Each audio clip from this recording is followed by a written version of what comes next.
बताती रोज रामायण, सदा शुभ आचरण करना सिखाती रोज रामायण। हो जिन्हें संसार सागर से उतर कर पार जाना है, उन्हें सुख से किनारे पर लगाती रोज रामायण, उन्हें सुख से किनारे पर लगाती रोज रामायण। हमें निज धर्म पर चलना बताती रोज रामायण। संत निवेदन करते हैं, मानस में महाराज है क्या तो कहीं छवि विष्णु की बाकी, कहीं शंकर की है झांकी। पूज्य बाबा गोस्वामी दास जी महाराज निवेदन करते हैं, मानस की आरती करते हुए, इकावत वेद पुराण अष्टदश छयो शास्त्र सब ग्रंथन को रस, समस्त वेद पुराणों शास्त्रों का रस निचोड़ करके महाराज मानस में समन्वित किया गया है। तो कहीं छवि विष्णु की बाकी, कहीं शंकर की है झांकी।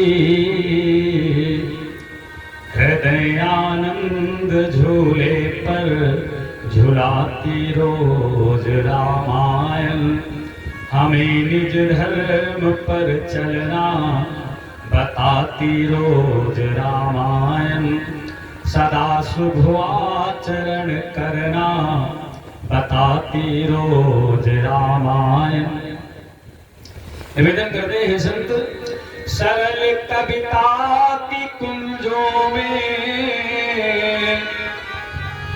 बना मंदिर है हिंदी का। प्रथम दिन में महाराज आप सभी ने सुना है कथा, किस प्रकार से देवादिदेव महादेव और मैया पार्वती के आदेशानुसार प्रातः स्मरणीय पूज्यपाद गोस्वामी तुलसीदास जी महाराज ने श्री रामचरितमानस की रचना संस्कृत में करने का प्रयास कर रहे थे, और बाबा के कहने पर अवधी भाषा में, एकदम सरल भाषा में इसकी रचना किया है। संत निवेदन करते हैं, सरल कविता की कुंजों में बना मंदिर है हिंदी का। जहाँ प्रभु प्रेम का दर्शन कराती रोज रामायण, जहाँ प्रभु प्रेम का दर्शन कराती रोज रामायण। हमें निज धर्म पर चलना बताती रोज रामायण। सदा शुभ आचरण करना सिखाती रोज रामायण। और संत निवेदन करते हैं, मानस में है क्या, कभी वेदों के सागर में, कभी वेदों के सागर में, कभी गीता की गंगा में। जो भी मानस का सानिध्य प्राप्त करता है, मानस की कथा जो है, जो भाव से अपने हृदय में धारण करता है, उसे समस्त वेद पुराण शास्त्रों के अध्ययन का फल और ज्ञान दोनों प्राप्त होता है। कभी वेदों के सागर में, कभी गीता की गंगा में, कभी शरबिंदु में मन को डुबोती रोज रामायण, कभी शरबिंदु में मन को डुबोती रोज रामायण। हमें निज धर्म पर चलना सिखाती रोज रामायण। सदा शुभ आचरण करना सिखाती रोज रामायण। सदा शुभ आचरण करना बताती रोज रामायण। बोले मानस भगवान की, आनंद कंद सरकार की जय हो। संत मानव आत्मा को सचेत करते हुए निवेदन करते हैं, प्यारे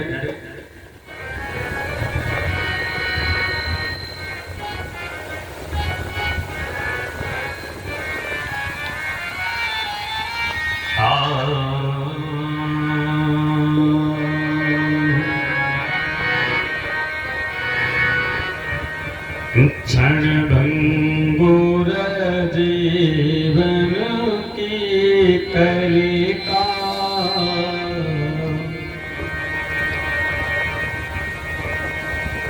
ये जीवन किसका कितने दिन का है, संत निवेदन करते हैं कोई नहीं कह सकता। जो लोग दूसरों की कुंडली देखते हैं, विचार कीजिएगा हमारा, दूसरों के भूत भविष्य और वर्तमान का वर्णन करते हैं, वो स्वयं के बारे में नहीं जानते हैं कि कल हमारे साथ में क्या होने वाला है। संत निवेदन करते हैं, क्षण भंगुर जीवन की कलिका, कल प्रात को जान खिली ना खिली।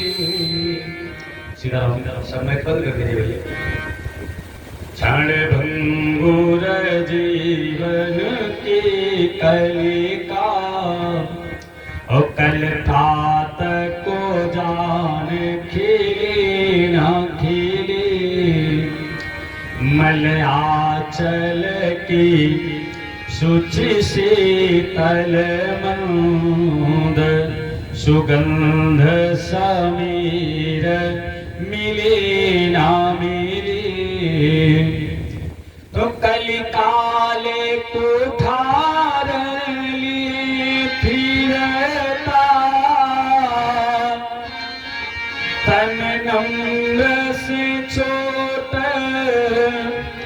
झिले ना झिले। इसलिए रट ले रसना हरि नाम हरि। संत मानव आत्मा को सचेत करते हैं कि रट ले रसना हरि नाम हरि, कल प्रात को जान हिले नाही। संत निवेदन करते हैं, अच्छे काम के लिए समय का विचार नहीं करना चाहिए। अच्छे काम का भाव जब भी मन में आ जाए, कोई भी दिन हो, कोई भी पहल हो, और अच्छे कार्य का विचार मन में आ जाए तो झट से करना चाहिए। संत निवेदन करते हैं, जिस समय अच्छा कार्य आपके द्वारा हो जाए वही सबसे सुंदर मुहूर्त है हमारा। और जब कोई गलत कार्य के लिए मन में विचार आए, भाव आए, कोई बुरा विचार मन में उत्पन्न हो, तो फिर मुहूर्त का और समय का विचार करना चाहिए।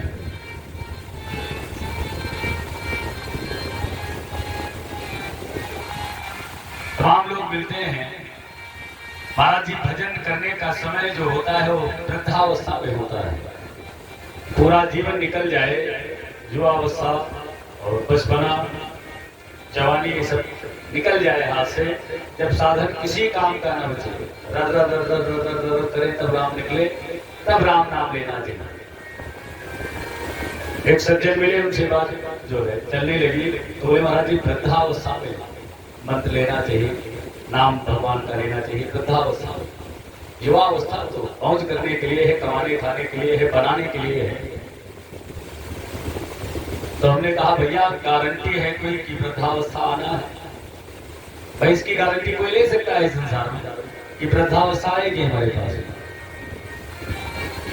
हो सकता है वृद्धावस्था आए ही नहीं। अगर नहीं आएगी तो फिर नाम जप नहीं कर पाओगे, परमात्मा की शरण ग्रहण नहीं कर पाओगे, और जब नहीं ग्रहण कर पाओगे, मानव का शरीर आपका छूट जाएगा, तो महाराज गोस्वामी बाबा निवेदन करते हैं फिर जो है 84 लाख योनियों में आपको विचरण करना पड़ेगा, भ्रमण करना पड़ेगा।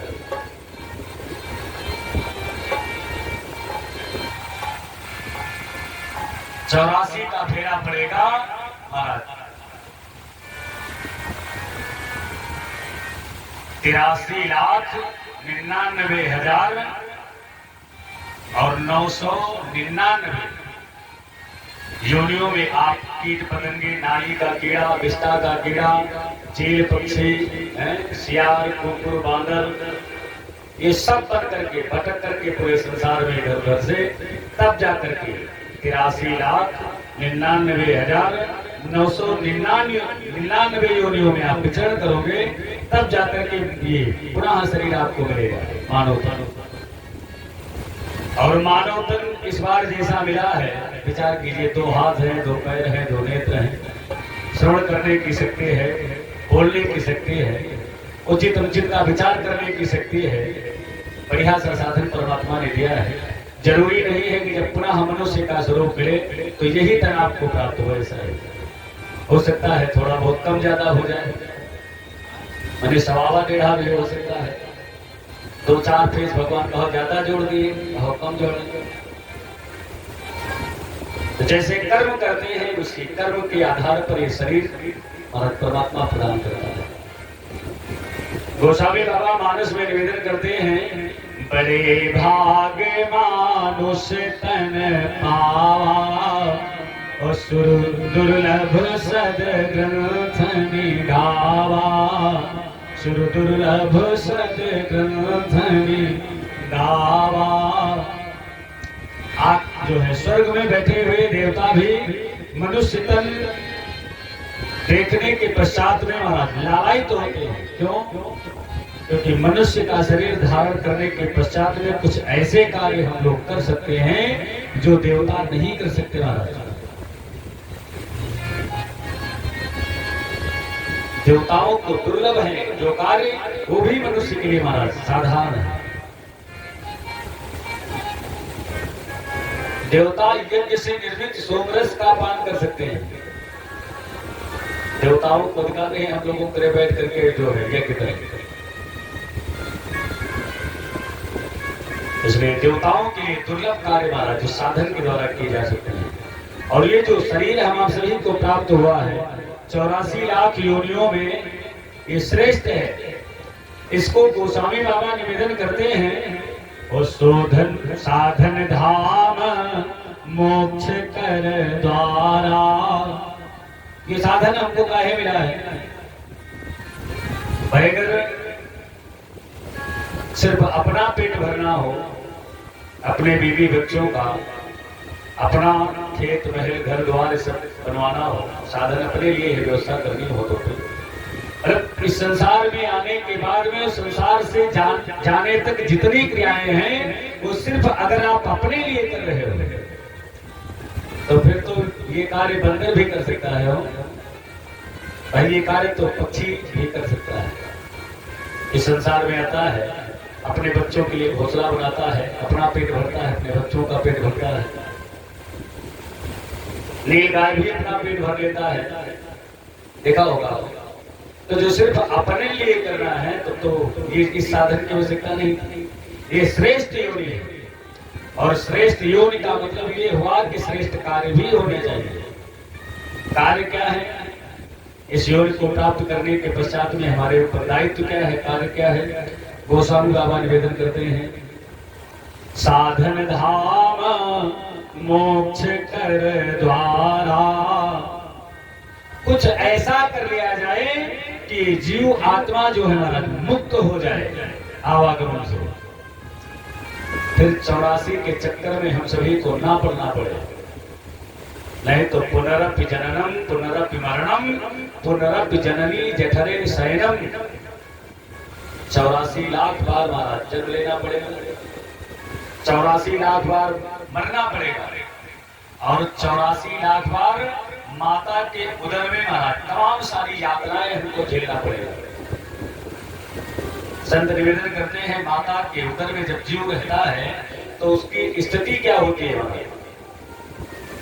माता के उदर में उल्टा लटका हुआ जीव और इसके चारों तरफ महाराज मल और विष्ठा की थैलियां होती है, बीच में जीव है, चारों तरफ से मल है और उसी में महाराज तमाम सारे कीड़े हैं इस जीव को जो है काट रहे हैं, त्रसित कर रहे हैं। और ऊपर से मां उस स्थिति में जो कुछ भी ग्रहण करती है, कड़वा मीठा खट्टा गरम ठंडा जितना भी कुछ ग्रहण करती है पाती हो सारा का सारा आपके ऊपर जाता है। तो जब कड़वा खाती है तो बड़ी जोर से जाकर के शरीर में लगता है, जीव चिल्लाता है भगवान इस नर्क से मुझे मुक्त करो, मैं इस संसार में जाने के पश्चात में सिर्फ आपका भजन करूंगा और कुछ नहीं करूंगा, दोबारा मुझे इस रास्ते पर ना आना पड़े, ऐसा कुछ प्रयास करूंगा। ये जीव प्रार्थना करता है परमात्मा से।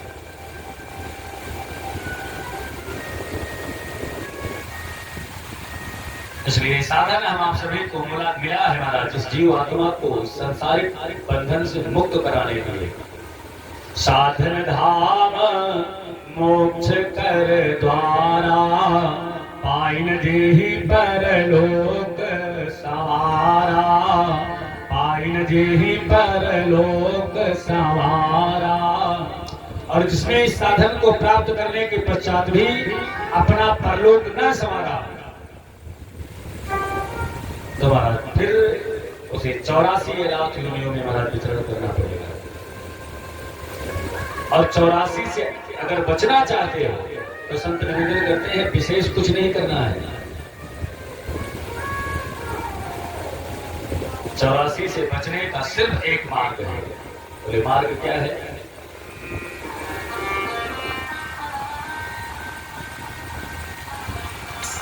मार्ग है राम नाम संकीर्तन। नाम जप इतना किया जाए कि महाराज हमारे पाप और पुण्य सब जो समान हो जाए। और जब समान हो जाएंगे तो हमारा जीव को इस संसार में भटकने की आवश्यकता नहीं है। फिर आप सीधा राम जी के श्री चरणों में जुड़ जाएंगे और आपका स्थान वही परमात्मा के गोलोक धाम में रहेगा।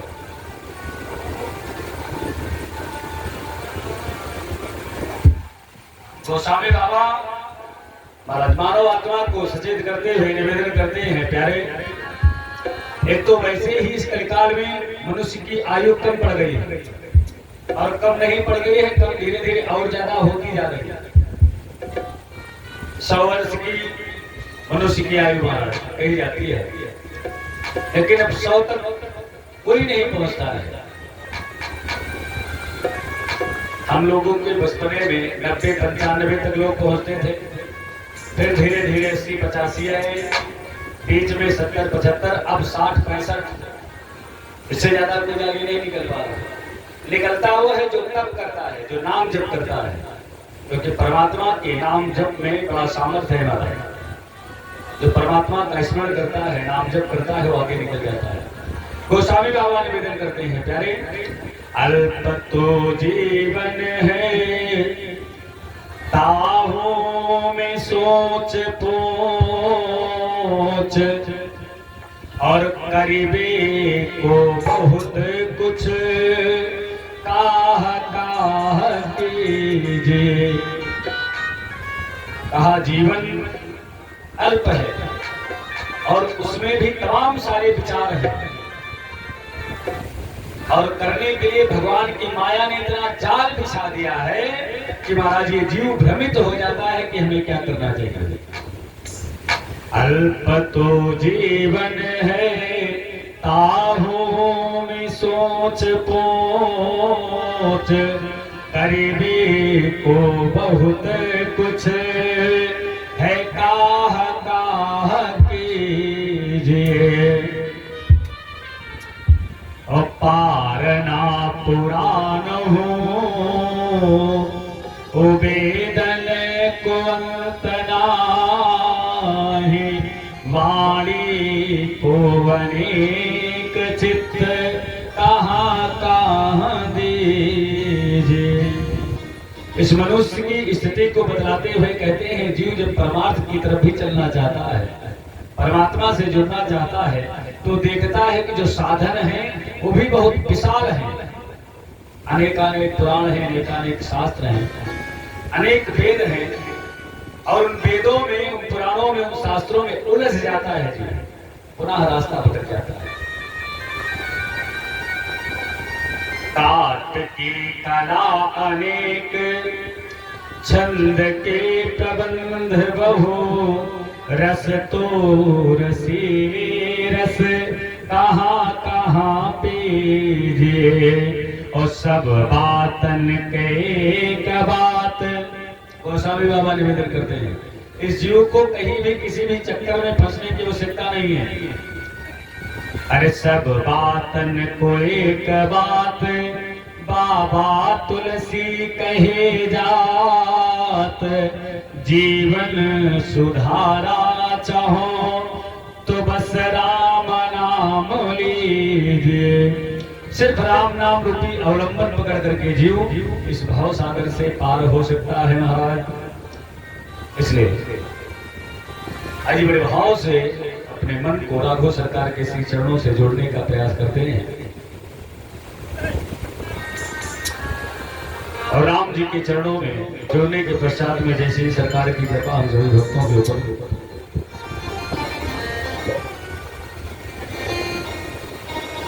परमात्मा